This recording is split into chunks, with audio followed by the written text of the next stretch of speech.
সেই বাবা মাও কিয়ামতের দিনে আটকিয়ে যাবে কাবা ঘরে পাঁচ কাতারে নামাজ পড়লে।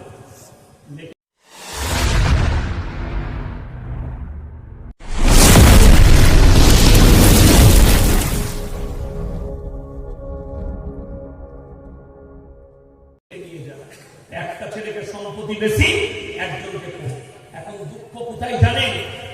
শাশুড়ি দিকে একটি দোষ দিয়ে যায়।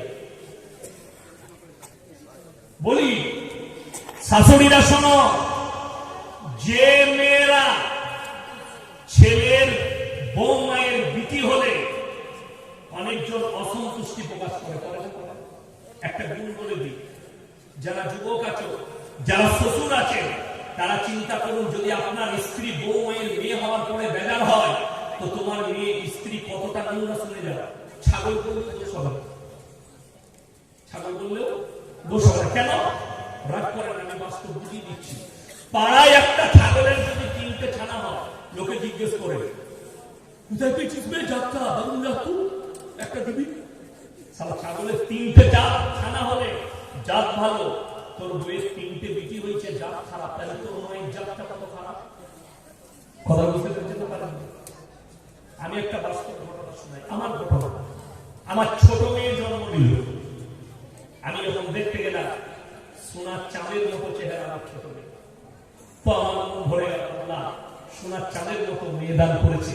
আল্লাহ নবীর হাদিস মনে পড়ে গেল, যার একটা মেয়ে সে জান্নাতি, যার দুটো মেয়ে সে বেশক জান্নাতি। আমার দুটো মেয়ে, যার 3টে মেয়ে, সে যদি নেককার বিটি তৈরি করতে পারে, জান্নাতে আমার সাথে থাকবে। জরুর সুবহানাল্লাহ।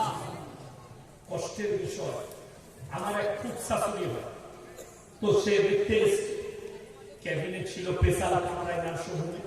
আমি বাড়ি থেকে জলসায় বেরিয়েছি, মাদ্রাসা থেকে দেখা করে চলে যাবো জলসায়। ঢুকেছি, আমার বিবি আছেন বেডে, তার পাশে দেখছি আমার ওই খুব শাশুড়ি বসে, চোখে পানি পড়ছে, চোখ মুছছে। আমি মনে মনে করলাম, আমার বউ মরে যাবে নাকি। আমার ছেলেটা কিছু হলো, আমি কাঁদছো কেন? বাবা একটা ব্যথা হলো না, তোমার মা তোমার গলায় পা দিয়ে মারে, তুমি তো বিটি হইলে। অথচ আমার খুব শাশুড়ি কটা জানেন? 7টা। কটা? 7টা বোন। একদম নেককার ছিলেন। আমার দাদি শাশুড়ি, আমার দাদা শ্বশুর ইমানদার ছিলেন। ওই জন্য 7টাই মেয়েকে আল্লাহ সুখী করেছে। বলুন আমিন।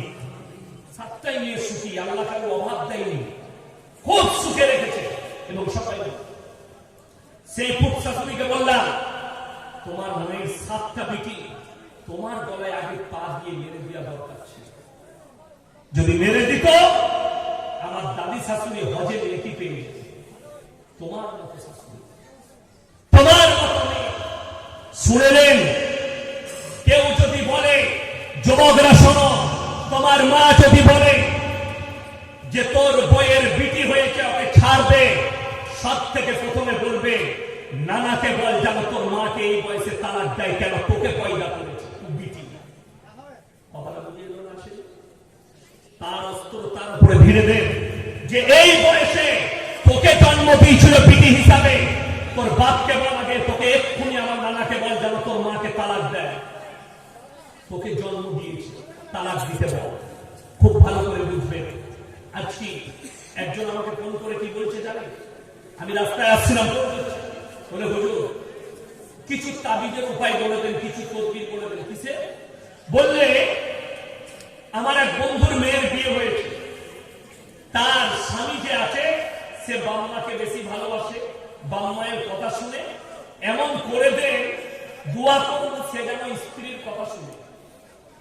আমি বললাম এই দোয়াটা আমি করব।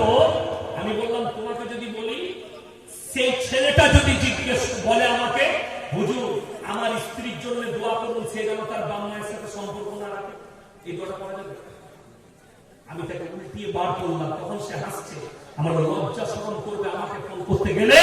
আমি না হবি নয়, আমার গর্জন চলে গেলে আল্লাহর কসম নিজের জায়গায় স্ট্যান্ড থাকবো আমি। তুমি ভেবেছ বিক্রি হওয়া মলবি? আরে যারা তাবিজ বিক্রি করে খায়, আমি শওকতের ব্যাপার তাবিজ বেচে খাই না, লোককে ধোকা দিয়ে খাই না, প্রতারণা করে খাই না, ওটা অন্য জায়গায় করবে। আমি শাশুড়ি দিকে অনুরোধ করে যাচ্ছি, আপনার আপনারা মনে করেন বৌমার কাছ থেকে শুরু হয় ঝগড়া, না, শাশুড়ির কাছ থেকে শুরু হয় ঝগড়া। এটা অনেকজন জানেন। নতুন বউ এসছে বাড়িতে, বক্তা চলে এসছে, নিয়ে সত্যি হয়ে গেছে। আমার ভাই, আমি তো ভরিয়ে দিচ্ছি, ও বাবা এমন করছে, মাল চলছে, চলেই যায়। যাই হোক, ভাই ভালোবাসা, আপনাদের ভালোবাসা আছে। শুনে একটা কথা বলবেন, কি বলছেন? শাশুড়ি, এই শাশুড়িরা শুনে নতুন বউ এক সপ্তাহ পরে, 2 সপ্তাহ পরে বাপের বাড়ি থেকে আসে। নতুন বউ চলে বাপের বাড়ি থেকে এসছে, তাকে শাশুড়ি বললো, মা চালটা ধুয়ে নিয়ে এসো। চাল ধুতে গেছে কলেতে জায়গায়, আচ্ছা পড়ে যেতে পারে না, পারে না, ভুল হতে পারে না, ভুল হতে পারে না, সত্যি ভুল হয়। 2টি চাল পড়ে গেছে। 2টি চাল পড়ে যাওয়ার পরে শাশুড়ি কি রকম ভাবে বলছে, মা চালগুলো তুলে না, গরুর খাবার নাহলে ছাগলের দাবাই দিয়ে দাও। মা সাবধানে কাজ করবে, ছেলে দেখলে বলবে, তোমার শ্বশুর আব্বা দেখলে বলবে, আল্লাহ দেয়া রুজি কেড়ে নিতে পারে আল্লাহ, সাবধানে কাজ করবে না। বৌমা মনে মনে ভাববে, আহা আমার শাশুড়ি মা কত ভালো, ভাববে না, ভাববে না। আর যদি শাশুড়ি বলবে, তোর মা কাজ শিখাইনি, এমন কোনো কাজ করছিস, বলে তোর মা শিখেছে, এনে তুই কর। শুরু কথাটা কি? শাশুড়ির কাছ থেকে তুমি যদি দাঁত খিচো তো তোমাকে দাঁত খিচতে বাধ্য হয়ে যাবে। তুমি যদি মা বলো, তোমাকে মা বলতে বাধ্য হয়ে যাবে। আজকে সব থেকে বড় অপরাধী হচ্ছে শ্বশুর আর শাশুড়িরা। যদি বলেন কেন, তার আর একটা মূল কারণ বলে দিই। ছেলের মেয়ে দেখতে যাচ্ছে, বাপ গেছে, মা গেছে, ছেলের মেয়ে দেখবে, গিয়ে বসেছে, আর তো খেতে গেছে, নাস্তা পানি হয়ে গেল, মেয়েকে নিয়ে এসো, নিয়ে এসছে, মেয়ে পর্দা ঢাকা দিয়ে মনে চড়ে বাবরে আব্দুল কাদের জিলানি এসে বসলো, আসসালামু আলাইকুম। ওয়ালাইকুম সালাম। শাশুড়ি জিজ্ঞেস করছে, মা কোরআন পড়তে জানো? জি। মা নামাজ পড়ো? জি। সব হয়ে গেল, বৌমা নামাজি, বৌমা কোরআন পড়ে, বিয়ে হয়ে গেল। বিয়ের পর থেকে একদিন শ্বশুর শাশুড়ি জিজ্ঞেস করলো না, আজকে নামাজ পড়েছো কি, আজকে কোরআন পড়েছো কিনা। কষ্টের বিষয়। ওই জন্য তোমার বাড়িতে অশান্তি শাশুড়ি আর বউয়ের, না শাশুড়ি নামাজ পড়ে, না শাশুড়ি কোরআন পড়ে, না বৌমাকে নামাজের তালিম দেয়। দ্বিতীয় নম্বর, শাশুড়ির এই গুণটাও নেই, 3টে বৌমা 3 জনকে এক দাস্তারখানে নিয়ে খায়। আমার মাদ্রাসায় আসো, আমার মাদ্রাসায় যতজন শিক্ষক আছে, তারা যদি এক দস্তরখানে খানা না চায়, কেউ যদি বলে আমি আলাদা খাবো, তারা মাদ্রাসায় থাকা হবে না, চলে যেতে হবে। এটা হচ্ছে মৌলভী শওকত সাহেবের খানা, একটা দস্তরখানে খেতে হবে। আপনার বাড়িতে মহব্বত আসবে কি করে? শাশুড়ি গোসল করে নিয়েছে, বৌমা তুমি গোসল করে নাও, জোহরের টাইম হয়েছে, আমি নামাজটা পড়ে নি, তুমি তারপরে নামাজ পড়বে। বৌমা নামাজ, শাশুড়ি নামাজ পড়ে তরকারির হাঁড়ি একটু গরম করবে, বৌমায় নামাজ হয়ে গেল, গোসল করে চলো একসাথে খায়, মহব্বত বাড়বে, মিল বাড়বে। জোহরের পরে একটু আরাম করে কাইলুল্লাহ করে উঠে আসরের নামাজ পড়ে, মা একটু কোরআন পড়ে দাও, একটু যদি বাড়িতে কোরআন পড়ে দাও।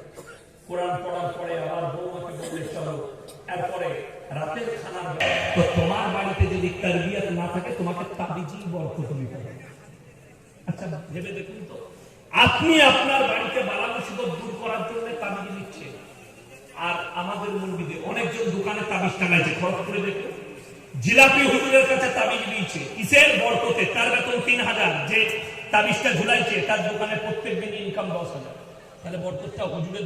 আব্দুল্লাহ সেলিম চতুর্বেদী ভাই আসবে, আমি আপনাদেরকে দাওয়াত দিয়ে যাচ্ছি। আমার মাদ্রাসায় 20 ফেব্রুয়ারি জলসা, 20 ফেব্রুয়ারি আমার মাদ্রাসায় জলসা। 30 জন ছেলের পার্টি হবে, আল্লাহর কৃপায়।